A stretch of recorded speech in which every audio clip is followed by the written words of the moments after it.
क्या मार्केट का bottom already बन चुका है? काफी सारे लोगों को आज की मार्केट की रैली देखने के बाद डर लग रहा है कहीं हमारे से मार्केट में जो करेक्शन का मौका मिला था, जो एड ऑन करने का मौका मिला था, कहीं वो मिस तो नहीं हो गया और क्या मार्केट का बॉटम यहां पे बन चुका है? प्लस अभी के मार्केट में सपोज करते कोई एक ऐसा इन्वेस्टर जिसका दिमाग नहीं लगाना, उसे किसी की सर्विसेज यूज नहीं करनी, कोई दिमाग नहीं लगाना, तब भी वो कौन से दो ऐसे फंड है जहां पे काम कर सकता है? कंप्लीट एनालिसिस और डिटेल्स के साथ मैं आपको बताने की कोशिश करूंगा। ये कोई एडवाइजरी नहीं होगी, काम करने से पहले अपने फाइनेंशियल एडवाइजर को कंसल्ट कर लीजिएगा, बट हम एजुकेशनल पर्पस के लिए चीजों को सिंप्लीफाई करके आपके सामने प्रेजेंट करेंगे।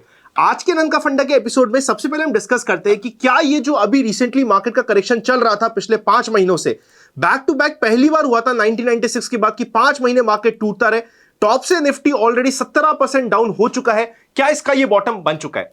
देखिए होता क्या है, जब मार्केट करेक्शन फेज में होता है और आपकी इच्छा होती है कि भाई करेक्शन जल्दी से खत्म हो जाए, तो हम बहुत जल्दी प्रीएम्प्ट करते हैं कि मार्केट का बॉटम बन गया है। बॉटम बनने से पहले मार्केट में ना एक चीज समझिए, जब नीचे मार्केट चल रहा है या फिर सिर्फ ऊपर मार्केट चल रहा है, नीचे और ऊपर दोनों जाते समय 3 तरीके के रिट्रेसमेंट आपको मार्केट में मिल सकते हैं।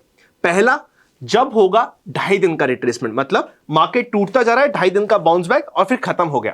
दूसरा होगा 11 दिन का, टूटता जा रहा है, 10 से 11 दिन तक मार्केट का बाउंस बैक आएगा, 11वें दिन पे वो खत्म हो जाएगा और फिर वापस से इनिशियल डायरेक्शन की तरफ चले जाएगा। और थर्ड और लास्ट होता है 1 महीने के आसपास तक का रिट्रेसमेंट, मतलब मार्केट टूटेगा 18%, 15-16%, बाउंस बैक दे देगा 6-7% का, आपको लगेगा कि मार्केट का बॉटम बन चुका है और फिर वापस से नीचे मार्केट जाके एक लोअर बॉटम बना देगा और मार्केट का करेक्शन स्टार्ट कर देगा। तो ये 3 टाइप के बाउंस बैक्स आते हैं मार्केट के किसी भी फेस में। करेक्शन में भी चलता है ये लॉजिक, इवन अप ट्रेंड में भी सेम लॉजिक लगता है कि अप ट्रेंड आता है 2.5 दिन का रिट्रेसमेंट या फिर 11 दिन का या फिर ऑलमोस्ट 1 महीने का रिट्रेसमेंट और फिर वापस से अपना अप ट्रेंड मिल जाए। ये तरीका है मार्केट में काम करने का। तो इसीलिए क्या मार्केट का अभी जो कंप्लीट बॉटम बना है ये कंफर्म हो चुका है? कोई कंफर्मेशन नहीं है। क्या ये अभी तक जो बाउंस बैक आ रहा है इसको अभी तक हम सिर्फ एक बाउंस बैक बोलेंगे? बिल्कुल हाँ। मोर देन दैट, अगर आप मंथली बेसिस पे जाके देखोगे ना, तो बैक टू बैक महीने में आपको 5 महीने मिले हैं। 1 2 3 4 5 महीने back to back market negative दे चुका है। उसके बाद 1 महीना थोड़ा सा मार्केट जाते जाते आपको शांति दे दे, तो उसको यह मत मानिए कि मार्केट का बॉटम बन चुका है। पर इसको क्या हमें एज अ मौका यूज करना चाहिए? एज अ मौका यूज करना चाहिए ऐसे स्टॉक से निकलने के लिए या कूल डाउन होने के लिए जहां पे हमारा एक्स्ट्रा एक्सपोजर हो गया है? Answer would be yes. तो अगर अभी हमें इस मार्केट में, इससे पहले कि हम कल के मार्केट की एक्सपेक्टेशंस या इस वीक के मार्केट की एक्सपेक्टेशंस की बात करें, अभी ऐसे मार्केट में सपोज करते हैं कि ऐसा इन्वेस्टर है, देखिए अगर कोई ऐसा इन्वेस्टर जो हमारी सर्विसेज यूज करना चाहता है म्यूचुअल फंड में प्रॉपर्ली इन्वेस्ट करने के लिए, डिस्क्रिप्शन में एक फॉर्म मिल जाएगा, आप उसको भर सकते हो। कोई कहता है भैया मेरे को फॉर्म नहीं भरना, ना मेरे को आपकी सर्विस की यूज करनी है, आप तो सीधा बताओ कि अगर मैं नो नथिंग इन्वेस्टर हूं, मुझे कुछ नहीं पता ज्यादा, पर मैं इन्वेस्ट करना चाहता हूं, डायरेक्टली इन्वेस्ट करना चाहता हूं, आपकी ज्यादा बात नहीं सुनना चाहता, ऑनलाइन कर दूंगा, जो आप प्रोसेस बोलोगे फॉलो कर दूंगा, करना चाहता हूं, क्या करूं? देखिए ऐसे समय पे ना, जो ऐसा इन्वेस्टर है जिसको ज्यादा दिमाग नहीं लगाना, उसको ऑनलाइन करना है, ऑनलाइन सीधा लिंक चाहिए। मैंने डिस्क्रिप्शन में आपके 2 लिंक दे रखे, 2 फंड के।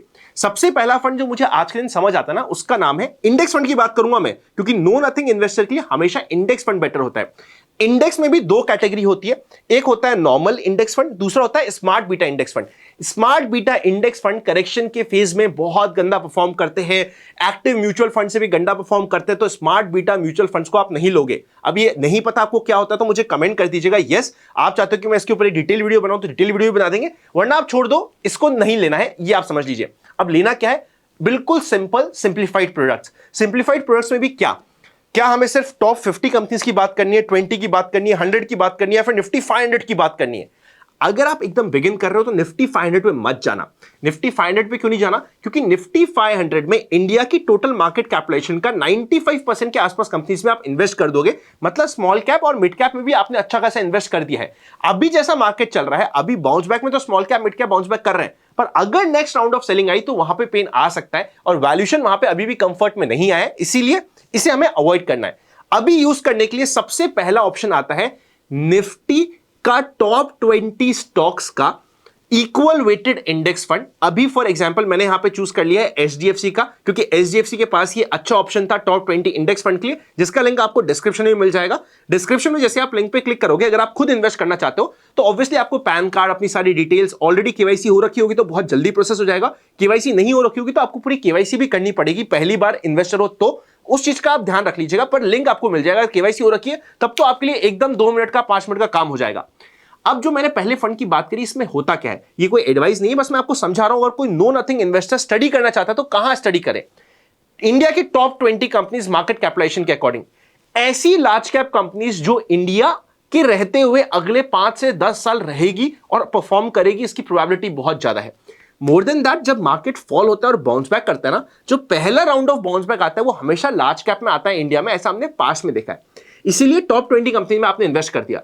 किसने कहा यार टॉप 20 सिर्फ मेरे पास आती है, मेरे को थोड़ा सा डाइवर्सिफिकेशन करना है, तो टॉप 20 की जगह Nifty 50 equal weight index fund में आप इन्वेस्ट कर सकते हो, जिसमें आपको इन्वेस्टमेंट हो जाएगा इंडिया की टॉप 50 कंपनीज में, सब में इक्वल वेट जाएगा। 100 रुपए है तो सब में 2-2 रुपए चले जाएगा। एचडीएफसी की फंड की मैंने यहां पे बात करी, चीजों को सिंप्लीफाई रखते हुए, कोई फर्क नहीं पड़ता फंड हाउस में, बट फिर भी एचडीएफसी का साइज ऑफ फंड अच्छा है, ट्रैकिंग एरर कम है, अच्छी रेप्यूटेड एएमसी है, कोई इशू नहीं है। तो इन दोनों लिंक को मैंने डिस्क्रिप्शन में डाल दिया, आप जाके चेकआउट कर सकते हो खुद के लिए और वहां पे इन्वेस्ट कर सकते हो।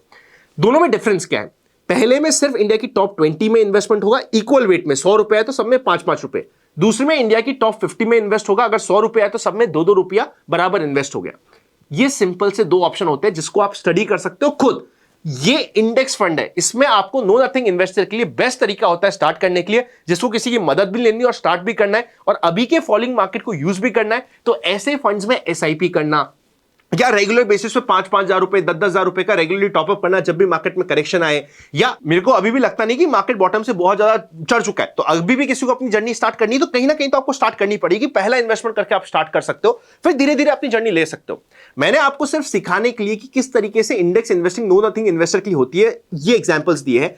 कोई भी काम करने से पहले अपने फाइनेंशियल एडवाइजर को कंसल्ट कर लीजिएगा। Mutual fund investment are subject to market risk, please read all offer documents before investing. Compliance के सारे डिस्क्लेमर्स है मैंने आपको दे दिए, पर फिर भी मैंने आपका काम यहां पे कर दिया है। अब हम इमीडिएटली बात करते हैं अब यहां पे हुआ क्या है। मार्केट में हुआ यह है कि मार्केट ने बहुत अच्छा बेस बना के, जो 22,000 का एक साइकोलॉजिकल लेवल भी था, एक बार आप वीकली बेसिस पे जाओगे तो आपको आइडिया लगेगा 22,000 का एक इंपॉर्टेंट सपोर्ट एरिया था जहां पे मार्केट ने टाइम व्यतीत करके बाउंस बैक करा था। ये थ्योरी मैंने आपको लास्ट टाइम भी बताई थी। एक ऐसा एरिया जहां पे मार्केट टाइम व्यतीत करता है वो एक इंपॉर्टेंट सपोर्ट बनता है मार्केट के लिए।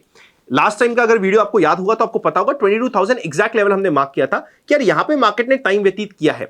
अब मार्केट क्या यहां के टाइम व्यतीत में बॉटम बना के खत्म कर देगा या यहां तक आने की कोशिश करेगा, वो तो वक्त ही बताएगा। पर यहां तक तो एक ऐसा वैल्यू जोन आ जाएगा कि आपको लमसम इन्वेस्टमेंट का मौका मिल जाएगा। पर यहां पे भी आपको एसआईपी डबल कर देनी चाहिए, ये हम डिस्कस कर चुके थे, और रेगुलर टॉपअप्स करने चाहिए, हम डिस्कस कर चुके थे। जब मार्केट बिना बेस बनाए निकलता है तो वो दिक्कत आती है। तो यहां पे बेस बना के निकला था, तो उसी बेस को रिस्पेक्ट करते हुए अभी तक मार्केट ने एक बार 22,000 का रिस्पेक्ट करी है। क्या ये फाइनल रिस्पेक्ट हो चुकी है? क्या मार्केट ने बॉटम बना दिया? आंसर इज नो, क्योंकि अभी भी मार्केट ने अपने 200 डे मूविंग एवरेज को रिक्लेम नहीं किया है। जब तक कोई भी इंडेक्स, कोई भी स्टॉक अपने 200 डे मूविंग एवरेज की लाइन के नीचे रहता है, ट्रेंड नेगेटिव ही है, बाकी सब बाउंस बैक सिर्फ रिट्रेसमेंट है। ठीक है, इस चीज को ध्यान रखिएगा। अब हम बात करते हैं अगर ट्रेंड नेगेटिव है तो हमें ध्यान क्या करना है। ध्यान ही करना है कि अगर मुझे कोई भी स्विंग की ट्रेड मैंने यहां पे ली या यहां पे ली, इस ब्रेकआउट पे ली, तो हमेशा मेरा उसका स्टॉप लॉस बहुत सिंपल सा 22,400 के आसपास का हो जाना चाहिए। 22,500 है पर मैंने 100 रुपए का और मार्जिन लेके 22,400 का डाल दिया है। Even stock specific swing trades का आपका स्टॉप लॉस हो जाता है। और उसके अलावा जब तक इसके ऊपर मेंटेन है, बिकॉज आज की कैंडल बहुत अच्छी बनी है, एक बार आप बेनिफिट ऑफ डाउट देते हुए मार्केट को रिस्पेक्ट करोगे। अगर रिवर्सल आना हुआ तो पहला रिवर्सल का एरिया होता है 23,000 का, साइकोलॉजिकल राउंड फिगर का भी लेवल है, 50 डे मूविंग एवरेज का भी रेजिस्टेंस लेवल आ रहा है, तो ये एक इंपॉर्टेंट रेजिस्टेंस बना रहेगा। पुट कॉल रेशियो 1.2 के आसपास चल रहा है, तो अभी यहां पे 23,000 के आसपास जाके थोड़ा टाइम स्पेंड करना है की उम्मीद होती है। इसको अगर झटके से क्रॉस करता है तो मार्केट एक नेक्स्ट स्विंग के लिए रेडी रहेगा, पर किसी भी सिनेरियो में 22,400 के नीचे आपका स्टॉप लॉस नहीं होना चाहिए किसी भी बुलिश ट्रेड के लिए। ये बहुत बेसिक हो चुका है। अगर मुझे बुलिश ट्रेड लेनी है, बुलिश काम करना है, तो अब अगर आपने यहां पे कर लिया हो इस रेंज के ब्रेकआउट पे तो बहुत अच्छी बात है, यहां पे कर लिया हो बहुत अच्छी बात है सपोर्ट पे। अब यहां पे करना है तो अगर 100 रुपए की क्वांटिटी तो 20-30 रुपए से कीजिएगा, क्योंकि यहां से वापस से रिवर्सल होने का समय कभी भी आपको मिल सकता है। रैंडमली किसी भी न्यूज पे मिल जाएगा, आपको पता भी नहीं होगा। आप बोलोगे देखो ये रैंडम न्यूज है इसलिए मेरा स्टॉप लॉस हिट हो गया। भैया रैंडम न्यूज तो ना मार्केट हमेशा आपको बहाना दे देता है, पर उसको जो करना होता है वो तो वही करता है। इस पॉइंट को ध्यान रखिएगा। बैंक निफ्टी में अपने मच नीडेड सपोर्ट से यहां पे बाउंस बैक आया, पर अब इमीडिएटली बैक टू बैक यहां पे रेजिस्टेंस आते रहेंगे। 50,000 का एक मेजर रेजिस्टेंस की लाइन लगी है जहां से पिछली बार भी रेजिस्टेंस हुआ था, और 200 डे मूविंग एवरेज की लाइन भी 50,000 के आसपास ही है। तो ये रेंज आपके लिए रेजिस्टेंस की हो जाएगी, जिसको आपको ध्यान रखना है। कोई भी काम करने से पहले आपको 20 डे मूविंग एवरेज आपका स्टॉप लॉस हो जाएगा, 48,600 700 के नीचे आपका कोई भी काम यहां पे बुलिश नहीं होगा, इसको आप ध्यान रखेंगे। ये बाउंस बैक जो अभी मार्केट में आया ना, ये मेनली आया यूएस मार्केट की वजह से कि भैया यूएस मार्केट ने अपने सपोर्ट को ब्रेक किया था, एक बार वो रिट्रेस करने जा रहा है, फिर वापस से जब यूएस मार्केट का जो चार्ट बने हुए ना, इसका रिट्रेसमेंट लगता है कि यार 20 डे मूविंग एवरेज को क्या क्रॉस कर पाएगा, नहीं कर पाएगा, मुश्किल है। मतलब यहां पे हो सकता है एक आध दिन और रिट्रेसमेंट हो जाए, पर अगर वापस से यहां पे करेक्शन स्टार्ट हुआ तो इंडियन मार्केट भी इसे फॉलो करेगा। तो अभी आपके लिए इंपॉर्टेंट ये है कि यूएस मार्केट से आपको जज करना पड़ेगा इंडियन मार्केट का रिवर्सल, यूएस मार्केट से बहुत गाइड होगा इंडियन मार्केट का करेक्शन। अब गाइडेंस में इंपॉर्टेंट ये भी है कि होगा ये कि आने वाले समय में हो सकता है आपका निफ्टी तो टूटे 100 रुपए से, पर स्मॉल कैप टूटे 200 रुपए से, ऐसा भी हो सकता है। स्पेसिफिकली मार्च खत्म होने के बाद हो सकता है मार्च में एनएवी पॉपअप और ये सब टाइम पास के चक्कर में थोड़ा सा इंडेक्स मैनेजमेंट हो जाए, स्टॉक्स मैनेजमेंट हो जाए, पर मार्च के बाद ये सब मैनेजमेंट खत्म हो जाएगा। अप्रैल में अचानक से ऐसा हो सकता है कि आपको बिखरा हुआ सा लगे कि यार ये स्मॉल कैप इंडेक्स को हुआ क्या, मार्केट तो टूट रहा है थोड़ा सा, ये बहुत टूट रहे। इसलिए अगर आपके स्टॉक्स का पोर्टफोलियो है और आप वहां पे फंसे हुए हो, अपनी पोजीशंस को लिस्ट डाउन कीजिए रिवर्स ऑर्डर में, सबसे हाईएस्ट लॉस वाली सबसे ऊपर, और फिर डिसेंडिंग ऑर्डर में उसको लिस्ट डाउन कीजिए। फिर इंश्योर कीजिए कि जो सबसे फंसी हुई पोजीशन है उसको आप टेक केयर करें, या तो पोजीशन को कंट्रोल में लाए या साइजिंग को कंट्रोल में लाए, इंपॉर्टेंट होगा तो ध्यान रखिएगा। अगर वीडियो अच्छा लगे तो लाइक कर दीजिएगा। Happy learning and I will see you very soon. Subscribe नहीं किया तो सब्सक्राइब करके जाइएगा।